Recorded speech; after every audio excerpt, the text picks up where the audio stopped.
राधे राधे साथियों, स्वागत है आप सभी का आपके अपने चैनल प्रोग्रेस पॉइंट में। और मैं हूँ रिचा। साथियों, हमारा जो प्रैक्टिस सेट चल रहे थे यूपीएचईएससी असिस्टेंट प्रोफेसर 2021 में, जिनका अभी कुछ ही समय में अब एग्ज़ाम होने वाला है अक्टूबर से। उस दिन मैंने आपको एक न्यूज़ भी दी थी, शायद आपने देखी हो। तो आज यहाँ पर उसका जो प्रैक्टिस सेट है वो हमारा 6 नंबर का चल रहा है। इससे पहले मैंने 5 प्रैक्टिस सेट आपको वीडियो दे चुकी हूँ। आज जो हमारा चल रहा है वो शिक्षा के समाजशास्त्रीय आधार चल रहा है। उससे पहले जो हमने कराया था वो कराया था शिक्षा के दार्शनिक आधार। उसके ऊपर हमारे क्वेश्चन थे जो 50-50 क्वेश्चंस के अंदर हमने रखे हुए हैं। इसमें भी हमारे 50 क्वेश्चंस हैं और इसके आगे भी हमारे कुछ क्वेश्चंस और हैं। यानी कि इसके 2 सेट आएंगे, एक ये है, एक और अगली वीडियो आएगी वो भी हमारे 7 नंबर की होगी। उसमें भी शिक्षा के समाजशास्त्रीय आधार से ही संबंधित प्रश्न होंगे। तो उसके बाद फिर हमारे मनोविज्ञान के ऊपर आधारित होंगे। तो यहाँ पर मैं आप लोगों से यही कहूंगी कि जिसके काम की ये वीडियो है वो इसको देखते रहें, और जिसके काम की नहीं है वो इस वीडियो को स्किप कर सकते हैं। साथ ही या फिर उनके साथ जो भी उनके साथी हैं और जिन्होंने अप्लाई किया है तो उनको वहाँ पर वीडियो को फॉरवर्ड कर सकते हैं ताकि वो भी देख सकें। ठीक है। और दूसरे, अगर चैनल पर पहली बार आए हैं तो प्लीज़ चैनल को सब्सक्राइब ज़रूर कर लें, ताकि मेरी हर वीडियो का जो एजुकेशन से संबंधित है, हायर एजुकेशन से रिलेटेड है, जितनी भी वीडियोस होती हैं, जानकारी होती है, वो समय पर आपको मिल जाए। तो चलिए अब बिना समय गंवाए हम वीडियो को स्टार्ट करते हैं। इसमें पहला क्वेश्चन जो हमारा आता है वो आता है यहाँ पर, राष्ट्रीय शिक्षा नीति 1986 में देश में मूल्य शिक्षा द्वारा निम्नांकित प्रवृत्ति के उन्मूलन का निर्देश दिया गया है। तो जिसका आंसर जो आता है वो आता है डी, यानी कि ये सभी। तो इसमें पहला है रूढ़िवाद, दूसरा है धर्मांधता, तीसरा है हिंसा। तो यहाँ पर इसमें जो आता है आंसर डी, उपरोक्त सभी। क्वेश्चन नंबर 2 है, बच्चों पर घरों के पर्यावरण का उनके किस विकास पर सर्वाधिक प्रभाव पड़ता है। तो यहाँ पर जो आंसर आता है वो ऑप्शन ए है, शैक्षिक। क्योंकि ये सामाजिक रूप से हमारा ये सारे क्वेश्चन बताए हैं, यहाँ शिक्षा के समाजशास्त्रीय आधार है, तो इसमें ज़्यादातर जो क्वेश्चंस हमारे आएंगे वो एक समाज के ऊपर, समाज शास्त्र के आधार से ही इसमें रखे गए हैं। तो उसी से संबंधित हमारे प्रश्न यहाँ पर आपको दिखाई देंगे। प्रश्न नंबर 3 आता है, माता आदर्श शिक्षक होती है और घर द्वारा दी गई अनौपचारिक शिक्षा सर्वाधिक प्रभावी व प्राकृतिक होती है। यह मत किस शिक्षाविद का है। तो यहाँ पर ये फ्रॉबेल ने कहा है। तो इसका आंसर आता है डी। क्वेश्चन नंबर 4, राजनीतिक हस्तक्षेप से शिक्षा संस्थाओं में यह प्रस्ताव दिखाई देता है। तो इसका जो आंसर आता है डी, अनुशासनहीनता। वैसे तो आपको क्लियर दिखाई दे रहा होगा, अगर फिर भी समझ में ना आए, स्पष्ट दिखाई ना दे, या कोई शब्द ऐसा है जो समझ में ना आए, तो जो मैं बोलती चली जा रही हूँ उसके अकॉर्डिंग आप उस चीज को सुन सकते हैं और अपनी डायरी में नोट कर सकते हैं। तो ये चौथा हो गया। क्वेश्चन नंबर 5 की तरफ बढ़ते हैं। क्वेश्चन नंबर 5 है, बालक के समाजीकरण के प्रमुख तत्व हैं। तो इसमें ऑप्शन डी आंसर आता है, ए और बी दोनों, यानी कि परिवार और समुदाय।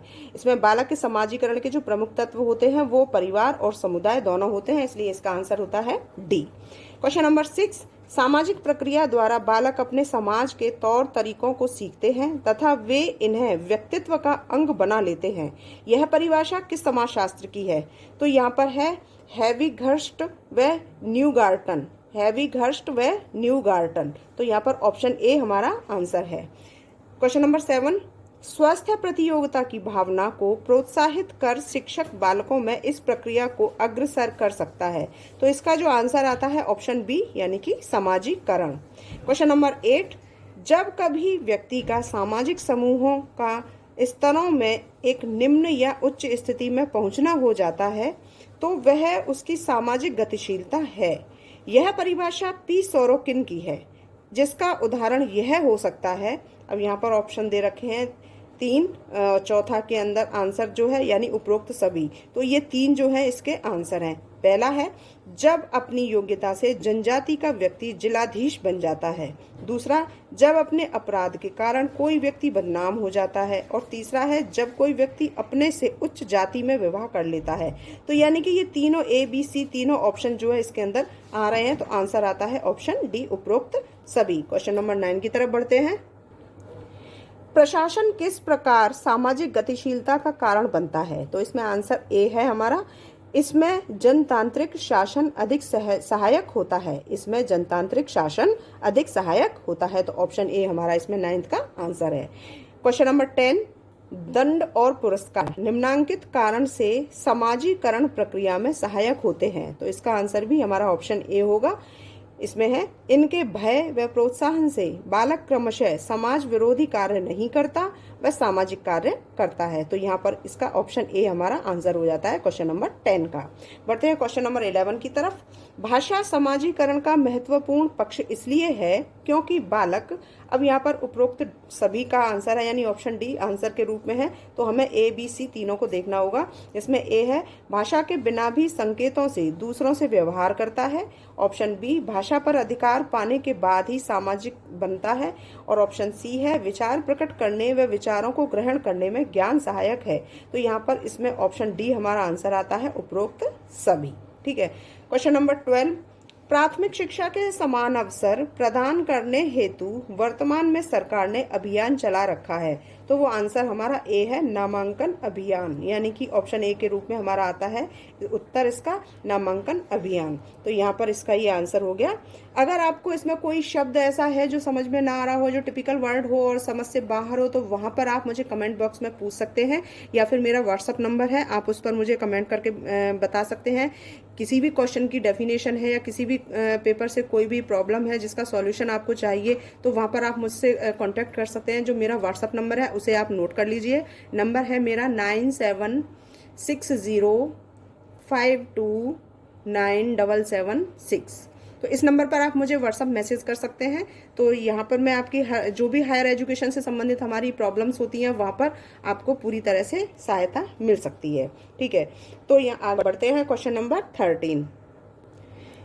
समुदाय बच्चे के समाजीकरण में इसलिए सहायक होते हैं क्योंकि, ऑप्शन सी इसका आंसर आता है, इसके संपर्क में बालक समुदाय की समान संस्कृति अपनाते हैं। तो इसका आंसर आता है ऑप्शन सी। क्वेश्चन नंबर 14, लोकतंत्र की सफलता हेतु बालक का पाठ्यक्रम सहगामी क्रियाओं का संचालन किस प्रकार होना चाहिए। तो इसमें जो आंसर आता है ऑप्शन बी, लोकतांत्रिक। तो यहाँ पर क्वेश्चन नंबर 14 का आंसर है बी, लोकतांत्रिक। ठीक है। क्वेश्चन नंबर 15 को देखते हैं। पिछड़े वर्ग की मुख्य धारा में लाने के लिए कौन से कदम उठाए जाने चाहिए। तो यहाँ पर ऑप्शन सी आंसर के रूप में दे रखा है, यानी कि ए और बी दोनों। तो देखते हैं ए में क्या है।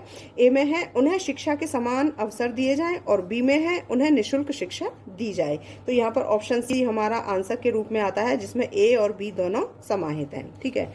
क्वेश्चन नंबर 16, बालक की शारीरिक शिक्षा के विकास में समुदाय अपने निम्नांकित साधनों द्वारा सहायक होते हैं। तो इसमें आंसर जो दे रखा है ऑप्शन डी, ए और बी दोनों। तो ए है चलचित्र गृह और बी है व्यायाम शालाएं।